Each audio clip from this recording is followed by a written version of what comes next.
നമസ്കാരം. ജനുവരി 22-ാം തീയതി അയോധ്യയിൽ ശ്രീരാമക്ഷേത്രത്തിന്റെ പ്രാണപ്രതിഷ്ഠാ ചടങ്ങ് നടക്കുകയാണ്. നമുക്കറിയാം, രാജ്യം ഒന്നടങ്കം വിപുലമായ ആഘോഷങ്ങൾ ഇതിന്റെ ഭാഗമായി സജ്ജീകരിച്ചിട്ടുണ്ട്. അതേസമയം ഈ അയോധ്യയിലെ പ്രാണപ്രതിഷ്ഠാ ചടങ്ങ് നടക്കുമ്പോൾ നമ്മുടെ രാജ്യത്ത് മാത്രമല്ല, മറിച്ച് അമേരിക്കയിലും ഒരു വലിയ ഒരുക്കം നടക്കുന്നുണ്ട്. അതായത് അയോധ്യയിലെ രാമക്ഷേത്രത്തിന്റെ പ്രാണപ്രതിഷ്ഠാ ചടങ്ങ് ന്യൂയോർക്കിൽ തത്സമയം സംപ്രേഷണം ചെയ്യുമെന്നുള്ള റിപ്പോർട്ടുകളാണ് ഇപ്പോൾ പുറത്തു വന്നിരിക്കുന്നത്. ന്യൂയോർക്ക് ടൈംസ് സ്ക്വയറിലാണ് ഈ ഒരു ചടങ്ങിന്റെ തത്സമയ സംപ്രേഷണം നടക്കാനിരിക്കുന്നത്. കോടിക്കണക്കിന് വിശ്വാസികളുടെ കാത്തിരിപ്പായ ഈ പ്രാണപ്രതിഷ്ഠാ ചടങ്ങ് രാജ്യം ഒന്നടങ്കം തത്സമയം സംപ്രേഷണം ചെയ്യുമെന്ന് ഇതിനോടകം തന്നെ BJP അറിയിച്ചിട്ടുണ്ടായിരുന്നു.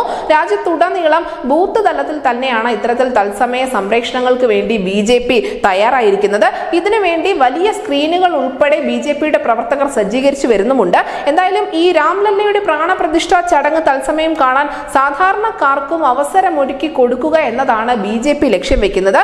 പ്രാണപ്രതിഷ്ഠാ ചടങ്ങ് രാജ്യ തലസ്ഥാനത്തെ 14,000 ക്ഷേത്രങ്ങളിൽ ഉൾപ്പെടെ തത്സമയമായി തന്നെ സംപ്രേഷണം ചെയ്യുന്നുണ്ട്. നഗരത്തിലെ ക്ഷേത്രങ്ങളിലുടനീളം വലിയ സ്ക്രീനുകൾ സ്ഥാപിക്കുമെന്ന് 30 ലക്ഷത്തോളം ആളുകൾ പ്രാണപ്രതിഷ്ഠാ ചടങ്ങിന് സാക്ഷ്യം വഹിക്കുന്നതിന് വേണ്ടി ക്ഷേത്രത്തിൽ സന്നിഹിതരായിരിക്കുമെന്ന് കൂടി BJP അറിയിക്കുന്നുണ്ട്. അങ്ങനെ നമ്മുടെ രാജ്യത്ത് മാത്രമല്ല, മറിച്ച് അയോധ്യയിലെ ഈ ഒരു പ്രാണപ്രതിഷ്ഠാ ചടങ്ങ് അല്ലെങ്കിൽ രാജ്യം കണ്ട ഏറ്റവും വലിയ ചരിത്രപരമായ ഒരു നിമിഷം അത് അയോധ്യയിലും ചരിത്രമായി മാറുകയാണ്. ടൈംസ് സ്ക്വയറിലാണ് ഇതിന്റെ തത്സമയ സംപ്രേഷണം നടക്കാനിരിക്കുന്നത്. News desk INCity Malayalam.